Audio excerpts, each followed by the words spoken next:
அவர் ஏதோ எங்கேயோ போய் என்னென்ன கட்சிக்கே போய் திருப்பூர் திமுகவில் இணைத்துக் கொண்டு அதிகாரம் மிக்க மின்சாரத்துறை அமைச்சர், அதுக்கு மேல மதுவிலக்குத்துறை அமைச்சர் பதவியை கொடுத்து எந்த சாராய கடைகள் எங்க ஊர்ல இருக்குதோ மாலை 5 மணிக்கு போய் ஒரு பாட்டிலுக்கு 10 ரூபாய் கொடுக்கணும், நான் டீம் வந்திருக்கிறோம் என்று சொல்லி வசூல் செய்த மாபெரும் சாராய பாட்டிலே ஊழல் செய்த ஒரு மாபெரும் அமைச்சர் திராவிட முன்னேற்ற கழகத்தை சேர்ந்த செந்தில் பாலாஜிக்கு தான் அந்த பெருமை சேரும். புது மாப்பிள்ள மாதிரி இருந்தார். ஈரோடுல நடந்த இடைத்தேர்தல்களில் நடந்து ஓட்டு கேட்கவில்லை, ஓடி ஓடி தெரு தெருவாக ஓட்டு கேட்டு செயல்பட்ட செந்தில் பாலாஜி இன்றைக்கு நான் உடல் நலம் பாதிக்கப்பட்டிருக்கிறேன், கைது செய்யப்பட்ட உடனே இறுதிய ஆபரேஷன்.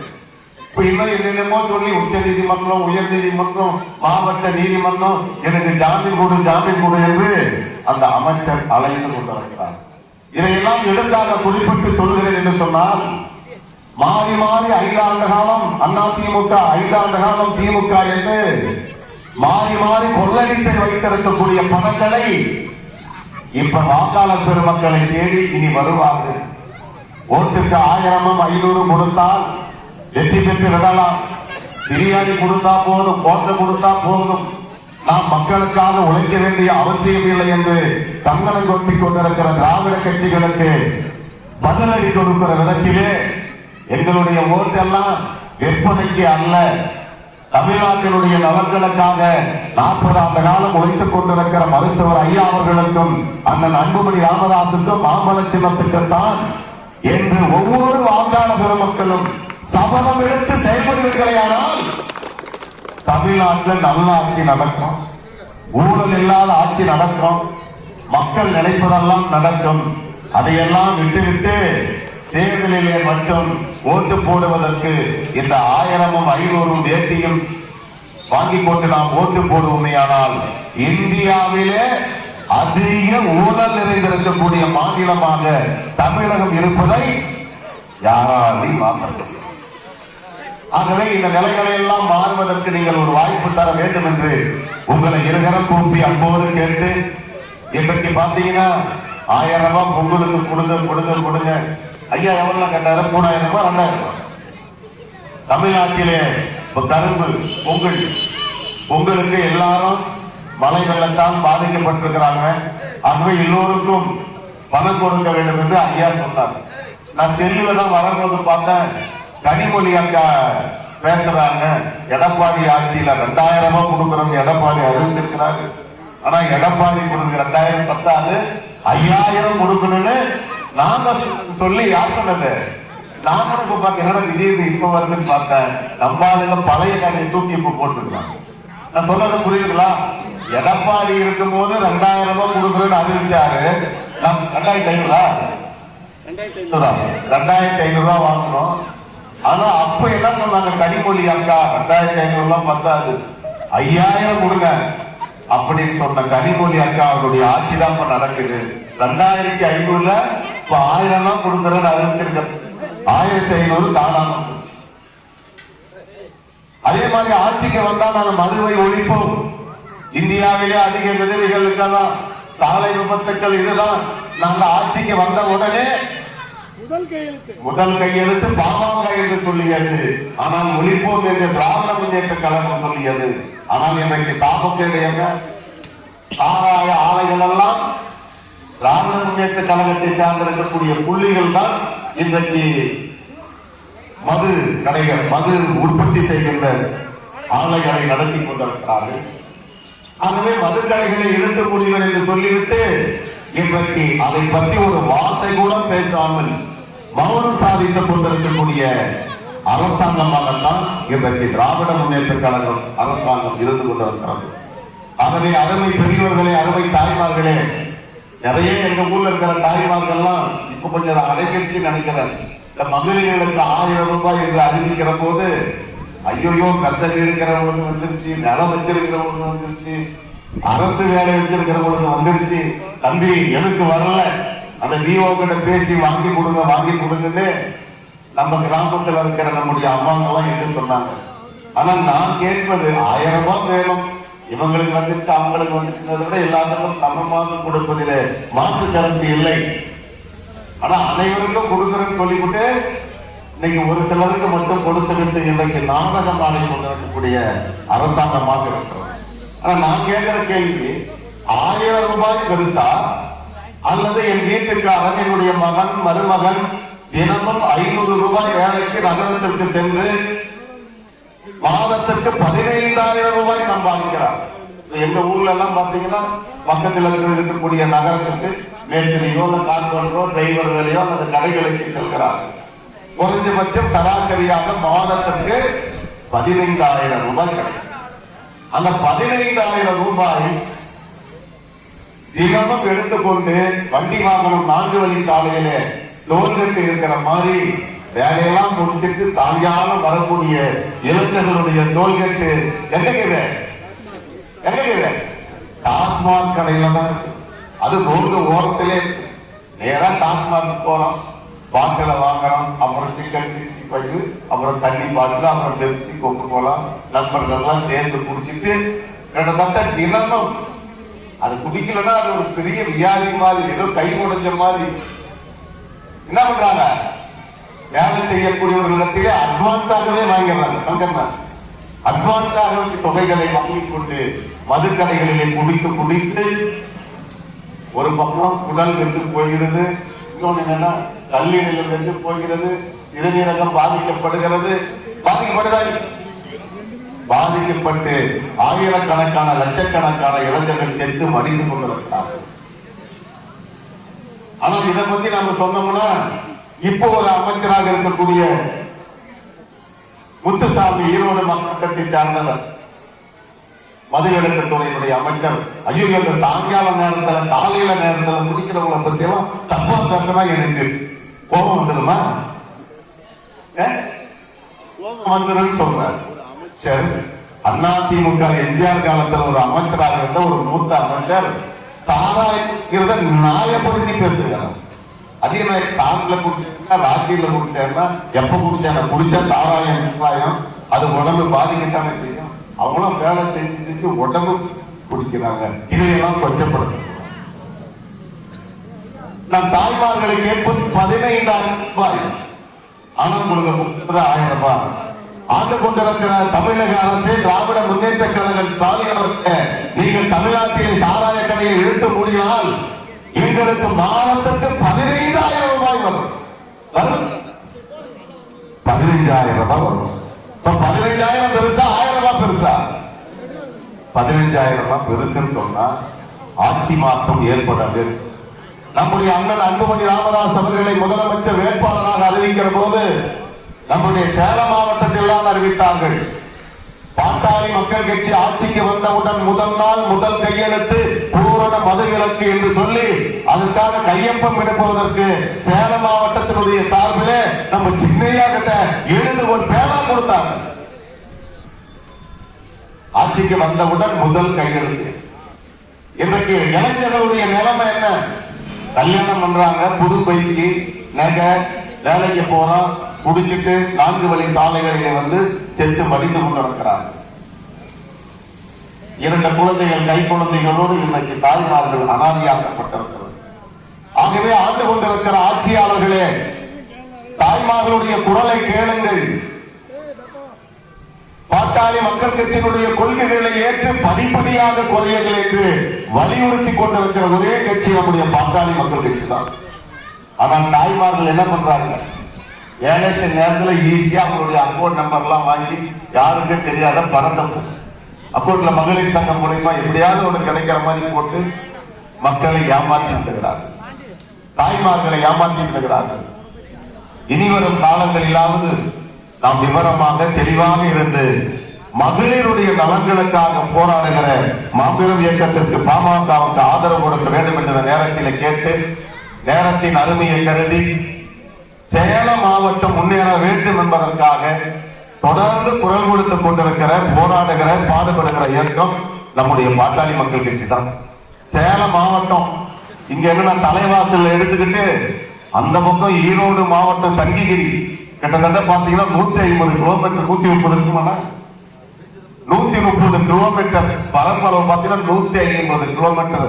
இந்த பக்கம் போனா மாதேஸ்வரம் மலை, இந்த பக்கம் போனா தொப்பூர். எனக்கு தெரிஞ்ச வரைக்கும் எவ்வளவு பெரிய மாவட்டம். ஒரு மாவட்ட ஆட்சித்தலைவர் முக்கியமான அதிகாரிகளை சந்திப்பதற்கு காலையில 5 மணிக்கு போனா 10 மணிக்கு நம்ம கலெக்டரேட்டுக்கு போக முடியும், கிராமத்தில் இருக்கிறோம். இதற்காக தான் அண்ணன் அன்புமணி ராமதாஸ் அவர்களும் மருத்துவர் ஐயா அவர்களும் சேலம் மாவட்டத்தை பிரிக்க வேண்டும், ஆத்தூரை தலைமையிடமாக கொண்டு சேலம் மாவட்டத்தை பிரிக்க வேண்டும் என்று குரல் கொடுத்துக் கொண்டிருக்கிற கட்சி நம்முடைய பாட்டாளி மக்கள் கட்சி தான். ஆனா எடப்பாடி பழனிசாமி அப்பயே பிரிச்சிருக்கலாம், முதலமைச்சராக இருக்கும் போதே பிரிச்சிருக்கலாம். ஆனா என்ன காரணமோ அதுல என்ன அவருக்கு சாதகமோ பாதகமோ தெரியவில்லை. முதலமைச்சராக இருக்கின்ற போது எடப்பாடி பழனிசாமி பிரிக்காது. ஆத்தூர்ல collector office, SP office, DO office, முக்கியமான அலுவலகங்கள் எல்லாம் இருக்குமையானால் நம்ம 1/2 மணி நேரத்தில் போய் கலெக்டரேட்டுக்கு போயிருக்கோம். இந்த மாவட்ட வளர்ச்சிகளும் மாவட்டங்களுக்கு கொடுக்கக்கூடிய நிதிகளும் வளர்ச்சிகளும் நம்முடைய பகுதிக்கு வந்து சேரும். இந்த மாவட்டத்தை பிரிக்க வேண்டும் என்று தொடர்ந்து குரல் கொடுத்துக் கொண்டிருக்கிற கட்சி நம்ம பாட்டாளி மக்கள் கட்சி தான். பிஸ்கட் பதவி மாவட்டத்தை பிரிக்கணும். கள்ளக்குறிச்சினால ஒரு 15 வருஷத்துக்கு போகும்போது ரொம்ப இதாக இப்ப எந்த பக்கம் பார்த்தாலும் மருத்துவக் கல்லூரி, எஸ்பி ஆபீஸ், டிஎஸ்பி ஆபீஸ், இன்றைக்கு கள்ளக்குறிச்சி வளர்ச்சி பெற்றது. அதே போல நம்முடைய சேலம் மாவட்டம் இந்த ஆத்தூர் பகுதி முன்னேற வேண்டும் என்று சொன்னால் இந்த மாவட்டத்தை 2ஆக பிரித்து ஆத்தூரை தலைமையிடமாக செயல்பட வேண்டும் என்று இந்த நேரத்தில் கேட்டு, இன்றைக்கு சேலம் ரயில்வே கோட்டம் கன்னியாகுமரியில் இருந்து டெல்லி, காஷ்மீர் வரையிலும் இந்த வழியாக செல்கின்ற ரயில்கள் சேலத்திற்கு ரயில்வே கோட்டத்தை கொண்டு வர வேண்டும் என்று அடுத்த கொடுத்தது யார் கொடுத்தவர்? அன்புமணியும் ஐயா அவர்களும் அன்றைக்கு அமைச்சராக இருந்த ஏகே மூர்த்தி, வேலு போன்றவர்களால் சேலத்திற்கு ரயில்வே கோட்டம் வர வேண்டும் என்று அழுத்தம் கொடுத்ததுடைய விளைவாக இன்றைக்கு சேலத்திலே மிகப்பெரிய வளர்ச்சியாக இன்றைக்கு ரயில்வே கோட்டம் இருக்கிறது என்று சொன்னால் அதற்கு பாட்டாளி மக்கள் கட்சி தான் காரணம். பாட்டாளி மக்கள் கட்சி மட்டும் ரயில்வே துறையில் அமைச்சராக இல்லை என்று சொன்னால் சேலம் ரயில்வே கோட்டம் வந்திருக்குமா? வந்திருக்குமாங்க? வந்திருக்காது. சேலம் ரயில்வே கோட்டம் இருப்பதற்கு காரணம் நம்ம அம்மாக்கா தான். அதுக்கு மேல சூப்பர் பெசிலிட்டி மருத்துவமனை இன்றைக்கு சேலத்திலே சூப்பர் பெசிலிட்டி மருத்துவமனை, இந்த மருத்துவமனையை அன்றைக்கு திருச்சிக்கு எடுத்துட்டு போகல திராவிட முன்னேற்ற கழகத்திலே ஊழல் அமைச்சராக இருந்த ராஜா சொன்னார், இல்லை இல்லை, இது சேலம் மாவட்டத்திற்கு தான் செல்ல வேண்டும். ஏழை மக்களுக்கு, பாட்டாளி மக்களுக்கு தரமான மருத்துவ வசதியை கொடுக்க வேண்டும். ஐயா அவர்கள் சொன்னார்களே, அண்ணன் அன்புமணி ராமதாஸ் மத்திய அமைச்சராக பதவி ஏற்கிற போது இந்திய நாட்டினுடைய ஜனாதிபதிக்கு கிடைக்கிற மருத்துவ வசதி கிராமத்தில் இருக்கிற கண்ணனுக்கும் முனியம்மாளுக்கும் முனிசாமிக்கும் கிடைக்க வேண்டும் என்று மருத்துவர் ஐயா அவர்கள் ஆணையிட்டார்கள். அந்த அடிப்படையிலேதான் மத்திய சுகாதாரத்துறை அமைச்சராக இருந்த நேரத்திலே சேலம் மாவட்டத்திற்கு சூப்பர் பெசிலிட்டி மருத்துவமனையை கொண்டு வந்தது நம்ம அண்ணன் அன்புமணி ராமதாஸ், பாட்டாளி மக்கள் கட்சி என்பதை நாம் நன்றி உணர்வோடு எதிர்பார்க்கிறேன். அதே போல எனக்கு மேட்டூர் அணையினுடைய திட்டம் நிறைவேற்ற வேண்டும். 2 நாள் பிரச்சார பயணத்தை அண்ணன் அன்புமணி ராமதாஸ் அவருடைய தலைமையிலே நடைபெற்றது. இந்த பகுதியிலே கூட தலைவாசல், ஆத்தூர், அயோத்தி பட்டணம், சேலம், இப்படி பல்வேறு இடங்களிலே விழிப்புணர்வு பிரச்சாரம் அண்ணன் அன்புமணி ராமதாசனுடைய தலைமையிலே நடைபெற்றது. நம்முடைய தருமபுரி மாவட்டம் வழியாக சேலம் வழியாக செல்கின்ற காவேரி நீர் பல்வேறு மாவட்டங்களிலே பாய்ந்து அங்கு இருக்கக்கூடிய விவசாய மக்கள் ஆண்டு முழுவதும் விவசாயம் செய்து வளமாக வாழ்ந்து கொண்டிருக்கிறார்கள்.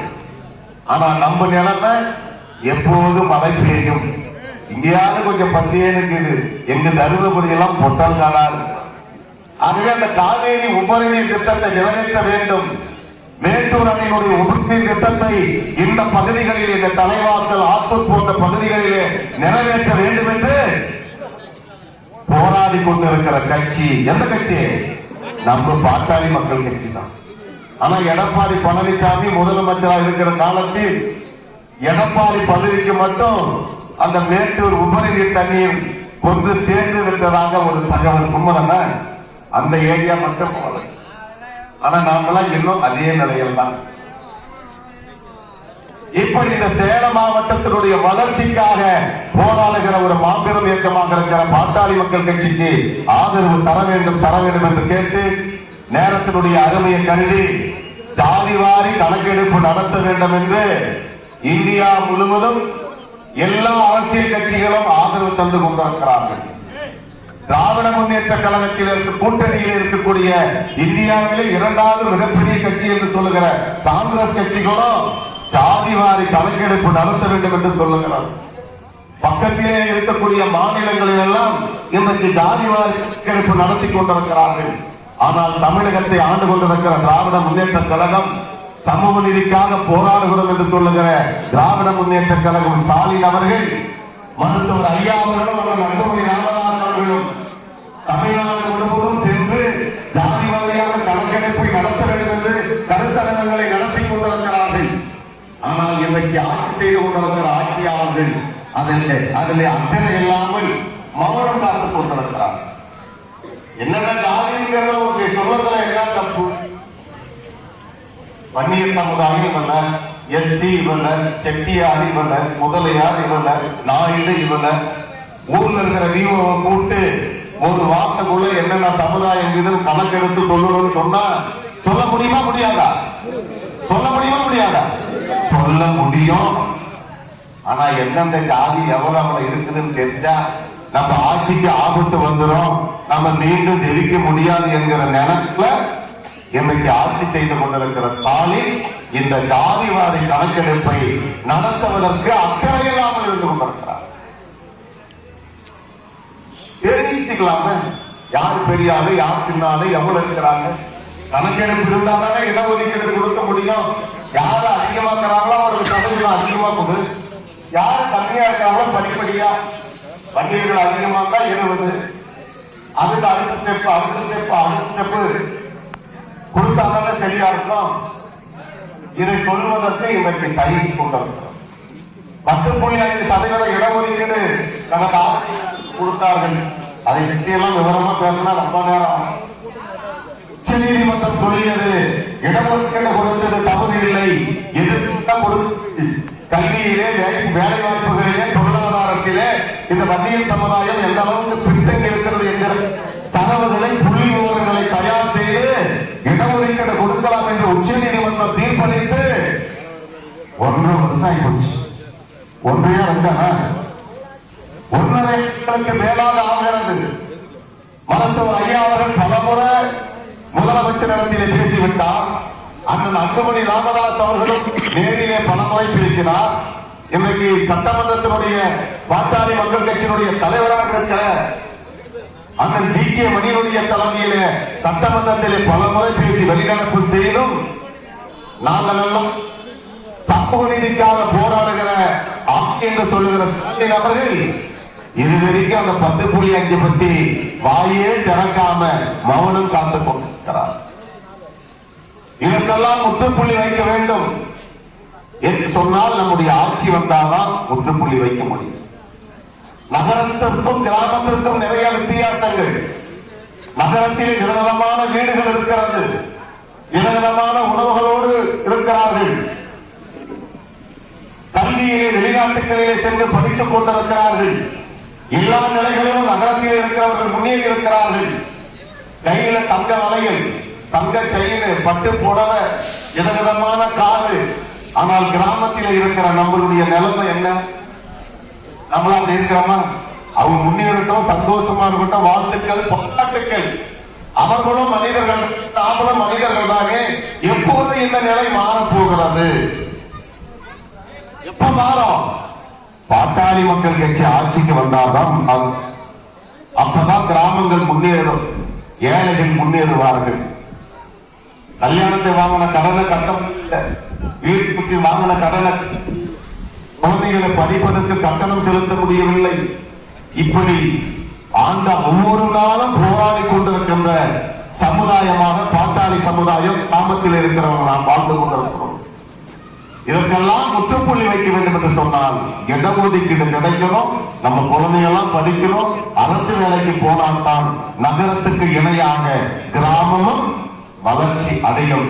ஆகவே அருமை சொந்தங்களே, அருமை பெரியோர்களே, தயவு செய்து வருகிற ஒரே ஒரு தேர்தலில் நாங்களாம் பணத்துக்கு ஓட்டு போட மாட்டோம், அன்புமணிக்கு தான் ஓட்டு போடுவோம். எங்களுக்கு காசு பெருசு இல்லையா, எங்களுக்காக போராடுகிற அன்புமணிக்கும் மருத்துவர் ஐயாவுக்கும் மாம்பழ சின்னத்துக்குத்தான் நாங்க ஓட்டு போடுவோம் என்கிற உணர்வோடு நீங்க எல்லாம் வந்திருக்கிறீங்க. அப்படித்தானே வந்திருக்கிறீங்க? சவுட சொன்ன அப்படிதான் வந்திருக்கிறீங்க. வேற கட்சி கூட்டம்னா இன்னைக்கு கூட்டத்துக்கு போனா 200 கட்டி கோத்தம் கொடுப்பாங்க, பிரியாணி என்கிற நம்பிக்கையோடு அவர்கள் எல்லாம் வருவார்கள். ஆனால் பாட்டாளி மக்கள் கட்சி கூட்டத்துக்கு வந்தா பிரியாணி கிடைக்காது, கோத்தம் கிடைக்காது, காசும் கிடைக்காது.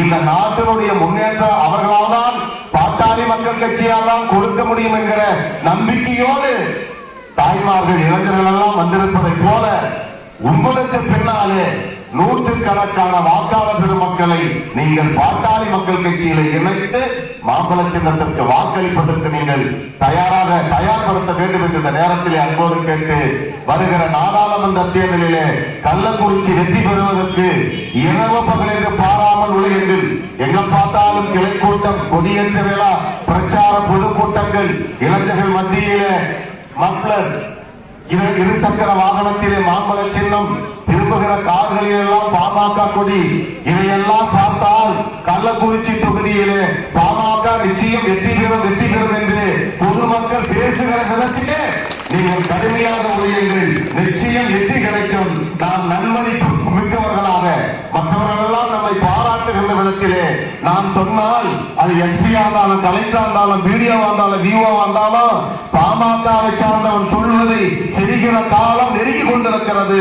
அதற்கு நீங்கள் கடுமையாக உழைக்க வேண்டும் என்று கேட்டு இந்த நிகழ்ச்சியை ஏற்பாடு செய்த ஒன்றிய செயலாளர், மாவட்ட செயலாளர், கட்சியினுடைய மூத்த நிர்வாகிகள், நெய்வேலி போராட்டத்தில் இந்த பகுதியில் இருந்து சிறை சென்றவர்களுக்கு என்னுடைய மருத்துவர் ஐயா சின்னையாவின் சார்பில் மனமார்ந்த வாழ்த்துக்களை தெரிவித்து, ஒற்றுமையாக செயல்படுவோம், உணர்வோடு செயல்படுவோம், உண்மையாக செயல்படுவோம், மக்கள் நமக்கு வாக்களிக்க தயாராக இருக்கிறார்கள் என்று நிரூபிக்கிற வகையில் நம்முடைய வெற்றி பயணம் தொடரும் என்று சொல்லி வாய்ப்புக்கு நன்றி கூறி விடைபெறுகிறேன்.